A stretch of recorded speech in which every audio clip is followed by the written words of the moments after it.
Connect. Capitalize. Go. Okay, this guest in a league of her own. WNBA All Star, ACC Legend, and North Carolina State University Hall of Famer, Miss Chasity Melvin. Thanks for taking your time out on the podcast for business. Thank you so much for having me on, Eugene. I'm excited about this opportunity. So, you're my first WNBA anything that I've ever talked to, and I think I'm about spazzing out right now. So tell me, let's talk about 14 years in professional basketball. What type of work ethic did you have to have in order to be able to do that? First, you had to have a willing attitude. You had to have a will, you know. So I think a lot of athletes and just people in everyday life trying to be successful, they don't have a strong will or a strong desire to persevere, and they also have a very limited I guess, want or characteristic to make sacrifices. To be successful and to be successful for so long, the hardest thing is making those sacrifices and saying no to either negative people in your life or negative, partaking in negative, outcomes or situations that you just can't be a part of, just everyday life. So I think, and sacrificing time with your family and in general, with your family and friends, missing out on events that people take for granted, like for 14 years, I missed all the 4th of July cookouts, so I will not miss one this coming 4th of July. But, people take that for granted. But when you're playing a sport, like NBA, they miss Christmas with their families, and people kind of take those things for granted. But to be successful, to work on your own business, or whether you're an athlete, you have to sacrifice, and that can hurt people at some times. So 2 great things you said: strong will, make sacrifices. Let's focus in on strong will first. What are some of the characteristics that make up a person who's going to be strong-willed enough to excel at the highest level of anything? If they have a strong will and to excel at the highest level, they have to be willing to be criticized. They have to be willing to stand alone. For me, I came from a very small town, and I had a very big dream of making it professional. And most people in my small town, and nothing against hard workers, but, they got a factory job. They didn't leave the town. Everybody got married, or they either became a teacher or something that kept them in the community. And for me, I was talking about I was going to play professional, and I hadn't even been out of North Carolina, really. So, when you start telling people your dreams and your goals, there are a lot of naysayers who are like, oh, you're crazy. So you have to have a strong will to block that out and to believe in yourself when no one else does. And that's extremely difficult. That's extremely difficult, especially when you can't really see where you're going. I mean, I was from a small town, so it wasn't like NBA players and or even that there was a women's professional team and people were coming back to my city, or even NFL players. I didn't see professional athletes. So to say I wanted to do that, we didn't have like YMCAs or the Boys and Girls Club in my small town where, athletes or NBA could put on camps and different things. So I didn't see that. So to believe in myself and to work towards that. And then my parents didn't have college degrees, so to even talk about I was going to get a basketball scholarship was another thing. Your parents didn't go to college, so you're talking about you're going to get a scholarship? So that's that strong will that I had, that my parents instilled in me, my grandparents instilled in me.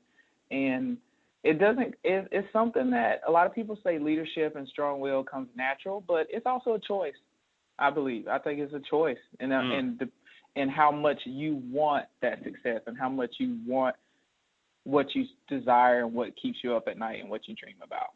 We're talking to Chasity Melvin, WNBA All Star, ACC Legend, and North Carolina State University Hall of Famer, right here on the Podcast for Business.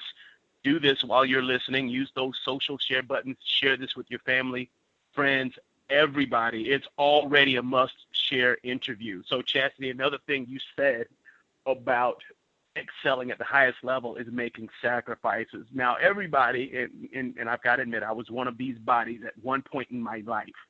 Sitting at home Christmas Day watching basketball, they're going to say, oh, boo-hoo, you had to make sacrifices. But they're at home with their family, and you're actually working. It's not just a game to you, I'm guessing. Yeah, it's not. I think people I think you put athletes and entertainers on this pedestal like they're not still human. and that they don't still crave the attention of their family and want to be with their families, especially athletes who have kids and wives. Like, their kids don't get that they're an entertainer or they're an athlete. Right. Just like it's hard for the person that goes to work every day that can't take off to be at their kid's graduation or something. It's hard to explain, hey, son, I got to work. Right. That's a sacrifice in itself, right? That's a sacrifice in itself. So they have those things. I mean, it might be on a much higher level. And it's just funny to me when people say, well, I mean, it's easy to say, well, I'll take that paycheck and it'll make everything better. Money, people confuse with having all that money and happiness and extending your family relationships and the camaraderie. But money can't buy love and it can't buy back time. So athletes and entertainers miss that. And so people have to understand that that's a huge sacrifice, but it comes with it. And also basketball is short-lived. So right now I am enjoying my holidays and trying to make up for past times with family and friends. I like what you just said because, somebody who has a regular 9-to-5 job, nothing against regular 9-to-5s, okay? But they're still going to have to make sacrifices. They just don't realize that what they're doing is sacrifice because they've been conditioned to believe what they're doing is just fine, right? So, I mean, are you the type of person, I'm just going to ask, are you the type of person that believes, hey, if you're going to sacrifice, at least do it at the highest level? Yeah, I think it just depends on the person. I think when you are focused in on a goal, sacrifices just come with it. And I think you have to really sit down with yourself and, like Michael Jackson said, look yourself in the mirror and really answer your own question. How much do I want this? Is this still something I'm passionate about? Where does my family play into this? I know when it was about time for me to retire, for example, my sister was getting married and she had asked me to be her maid of honor. And this was my last year in the league, and I actually had got released. And I remember my agent calling me and saying, look, you can come do a 2-day workout for New York this weekend and possibly sign another contract. And I'm like, well, my sister's getting married, I'm a maid of honor. And he's like, just talk to her, she'll understand. Like, she's been understanding for like 20 years. A long time. A long time. And I had to really sit down, and I love basketball, but at that point I really had to make a big decision. And for me, I just trusted the fact that, I had my faith, and I trusted the fact that, like, I had given a lot to the game. If they can't respect this, that I got to be at my sister's wedding, I would be willing to not make that workout and possibly not play in the league again. We're talking to WNBA All Star, Chasity Melvin, right here on the Podcast for Business. I like what you just said, willing to make the next necessary sacrifice. So what did happen? Well, I went to my sister's wedding, and I was a maid of honor, and I had a really good time. And obviously, some coaches looked at that as all coaches do, like, you're not fully invested. You probably don't really want it, and people don't understand that with athletes. We don't have sick days. We don't have those. We have to show all the time that we want it, and someone is constantly fighting for our position. My mother, I played basketball for almost 20 years. My mother still would call me and say, you can't get off for the baby shower? You can't get off for so-and-so's wedding? No, Ma, I cannot call in, okay? Like, it's the same thing this year, so. I'm on national TV, Mom. Yeah. So coaches, they took it that way, and I thought, like, my name and my play extended itself, but there were a lot of other things involved. The veteran minimum, WNBA has a salary cap, so a lot of different things went into it. But it's a decision I had to make, and I had to live with it, and I learned from it. And I can't complain. I still had over almost 12 years in the league. I played 14 years overseas. So for me, there was never a good time to retire and quit playing ball. It was just something I loved. We're talking to Chasity Melvin, WNBA All Star, ACC Legend, and North Carolina State University Hall of Famer, right here on the Podcast for Business. Use those social share buttons. Share this audio. I hope you're enjoying it just as much as I am. Now, Chasity, I've got to ask, because you played at such a high level with great teams, let's talk about how to be a good teammate and how to be a good team leader. What did you learn in all those years playing basketball? First, to be a good teammate, you have to understand it's not all about you. And that's what I try to reiterate to young kids when I try to talk to them, especially now. I don't have kids. I have 6 nieces and nephews, but I hear the millennials think it's all about them, and they're kind of coddled with AAU, and they're the star. And to be a great teammate, you have to realize it's not all about you. It's about building your teammates up. It's about sharing the basketball. It's about being there, respecting different cultures, respecting each other, and working together. If you're not playing track and it's not an individual sport, you have to work with other people. And I think that's what young athletes have to understand, that at the end of the day, it takes a team to be successful. And the best teams that come together and work together and make those sacrifices, have those wills, become great teams. To be a team leader is the biggest thing I learned is, as far as being a great team leader, is you still have to do the little things. You still have to understand that you have to serve your teammates. You have to be there for them. Like, some leaders are the best player on the team, some aren't, but they're doing the little things. They're getting to practice early. They're staying late. They're speaking with their teammate when they see someone down. So they're doing the little things. They're not like, I'm the leader and I'm up here. You guys are up here. Just do what I say, but don't do what I do. And those are great leaders. That's interesting that you say that, and I'm glad that we're getting that from somebody who's actually played the sport, because, of course, on television, they market it as, hey, there's this one great guy or this one great girl who's carrying the whole team. It's so-and-so and the rest. And what you're saying is, to actually excel, you have to look past that hype and be willing to do the things that make the most sense for the people on the team. Yeah.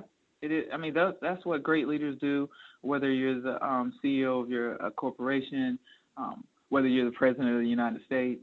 You have a certain level of respect for the people under you, and you have a willingness to serve. And at sometimes you have to, depending on what workforce you're in, you have to get on that lower level and work with them and show them, hey, I understand the grind and the hustle out there. I understand I understand what it's like to sit on the bench. I understand what it's like when you feel like the coach, everything you do, the coach doesn't see anything good in you, and you have to work through that mentally. So you have to, and leaders have to understand they have to stand alone at times. Sometimes people don't recognize that you're going through that grind process with you. But when they do, and when they do realize that you're a true leader, wow, they'll go through a wall for you. So you've got a book that's out now. Tell us about it. I went through the same little funk, depression some might call the athletes go through when they retire from the sport that they've known all their lives and been kind of forced to give it up. Like, you can be a doctor forever, but you can't be a professional athlete forever. They're going to say, we no longer need your services. So kind of went through that, and I was at the apartment with my brother, and he asked me to tell his friends a story of mine that happened overseas, and I told him, and I kept doing what I was doing, and they were all looking at me with their mouths gaped open, and I'm like, what? And they're like, you act like that was nothing. I'm like, it was just my life. And so then they were like, my brother told me later that night, you should write a book, Cash. You should share these stories. And I went through the whole fear process. I'm not a writer. I majored in communications. I want to talk. I'm like you, Gene. I want my own podcast. I can talk a good game. And so I just started finding my journals and putting piece by piece. I was like, I have a strong faith. And so I said, look, I love devotional. So I was like, I'll write a devotional, and I'll just use my personal story, that stuff that actually happened to me, not like, oh, there was a bum on the street and he made it. It's like my stories, things I went through. And so I shared that in 40 devotionals in my book called At the End of the Day, and it's a devotional memoir. Wow. And like I heard you say that you definitely had a communications major, and you've got a podcast. You do a live broadcast as well yourself too, right? Yeah, I was very heavily into that, and I would just do it for fun. And I majored in it. My dream was to always work at ESPN, but then I went and played pro forever, and I never got the experience because I went from the WNBA to overseas. Okay. So when I retired, I thought, hey, I'll be like Charles Barkley, and they'll just put me on the show. Forget experience. But no, I didn't have that quite a following, so they were like, you need some experience. So I started doing that to get experience. But now I'm currently working back at my late coach, NC State Hall of Famer, Coach Kay Yao. She fought breast cancer for 20 years, passed away, and started her nonprofit. So I'm currently here back in North Carolina working for the nonprofit, and I still do it on the side. That's still a great hobby of mine. But Gotcha. I just wanted to get some work experience, do something different. And it's been a learning curve, but I'm learning a lot, and it's been great. I feel like I'm giving back to my coach all that she's given me. So I like where I am now, but I haven't given up on that, on other dreams and goals. I am sure that whatever you decide to do, you're going to do great at it. Would you like to give the listeners more information about maybe how to find out more about the book or pick up the book online? Yes, they can follow me on social media, Twitter, Instagram, LinkedIn, at Chasity Melvin, and that's CHASI, T as in Tom, Y, Melvin, MEL, T as in Victor, IN. And then my website is chastitymelvin.com, www.chastitymelvin.com. And they'll find my book on the website, and they can purchase it straight from there. I haven't moved it to Amazon yet because I enjoy mailing out my own product. I'm pretty prideful with that. And right now I can handle those. I hope one day I won't be able to handle it, and then I can deliver it over to Amazon. But right now they get a personalized autographed copy if they order the book through my website. Wow. You go to chastitymelvin.com right now, and you're going to get a personalized autographed book that's actually shipped to you by the person who wrote it, who happens to be an WNBA All Star. Okay? This was an extra $5 for the book right there. Yeah, Eugene, I feel like I've been pushing other organizations. Like, I'm excited to go promote my own book and push it out myself. It's mine, so I'm excited. I have no problems going to the post office and mailing that off. Awesome, man. Awesome.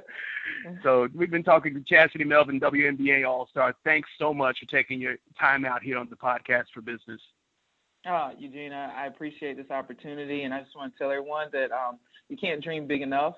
You just can't, and you got to believe in yourself. No one else will. And keep the faith, fight the good fight, and always choose love and light. Connect, capitalize, go.